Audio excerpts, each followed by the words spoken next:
ব্যবসার জীবনে এমন এক্সপিরিয়েন্স হবে কখনো ভাবি নাই। একজন কাস্টমার আপুর পেমেন্ট অ্যাডভান্স করে অর্ডার কনফার্ম করছে, আমি পার্সেল রেডি করছি এবং কাজ শেষ করে তাকে আমি পার্সেলের ছবিটা পাঠাইছি। নর্মালি বড় পার্সেল হলে তখন আমি কাস্টমার আপুদের আগে ছবি দেখাই, তারপর পার্সেলটা আমি কুরিয়ার করি। আমি আপুকে ছবি পাঠানোর পর আপু দেখলাম যে পার্সেলটার ছবি সিন করে দেন আর কোনো রিপ্লাই দিতেছে না। আমি ভাবলাম যে কি ব্যাপার, সিন করলো কিন্তু মেসেজের রিপ্লাই দিতেছে না। দেন আমি আপুকে আবার মেসেজ করলাম যে আপু সবকিছু ঠিক আছে কিনা, আমি কি আপনার পার্সেলটা কি পাঠাবো। দেন আপু বললো যে আপু আমি পার্সেলটা রিসিভ করতে পারবো না। আমার মাথায় তো পুরোই আকাশ ভেঙে পড়ছে, এতগুলো টাকার পার্সেল আমি কি করব।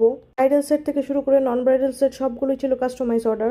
আমি আপুকে জানালাম যে আপু এর জন্য আমরা পেমেন্ট অ্যাডভান্স করে তারপর জুয়েলারি রেডি করি, কারণ জুয়েলারি রেডি করার পর সেটা ক্যান্সেল করা যাবে না।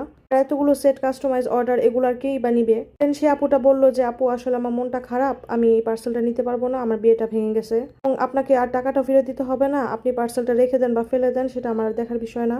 আমি দুঃখ প্রকাশ করলাম, বললাম যে আপু এখন যেহেতু এরকম একটা ঘটনা ঘটেছে আর আপনি আমাকে পেমেন্ট অ্যাডভান্স করেও ফেলছেন, আমি গয়না বানায় ফেলছি, আপনাকে আমি পার্সেলটা পাঠিয়ে দিই, আপনি পার্সেলটা রেখে দেন, ফিউচারে আপনি যে কোনো কাজে লাগেন। তো উনি বললো আসলে আপু আমি এগুলো আর আমার ঘরে ঢুকাইতেও চাইতেছি না, আর আমি এতগুলো সেট আমার কাজিনদের গিফট করার জন্যই কিনছিলাম, তো বিয়েটা আর হচ্ছে না, তাই আমি বিয়ে রিলেটেড কোনো কিছুই আমি আর ঘরে আর আনতে চাচ্ছি না। তাই আপনারা টাকাও রিটার্ন দিতে হবে না আর প্রোডাক্টগুলো আর পাঠাতে হবে না। তো আমি বুঝতে পারলাম যে আপুর মুড এখন ভালো না, তাই আমি আপুর সাথে আর কথা বাড়াই নেই। তো প্রায় 10 দিন পর আমি আপুকে আবার মেসেজ দিই, আপু আপনি আমার পার্সেলটা নিবেন কি নিবেন না। উনি আমাকে আর কিছু না বলে ব্লক করে দেয়। আসলে এমন এক্সপিরিয়েন্স আমার লাইফে ফার্স্ট টাইম ছিল, আর আমি মন থেকে দোয়া করি এমন দুর্ঘটনা কারো কোনো মেয়ের সাথেই না হোক।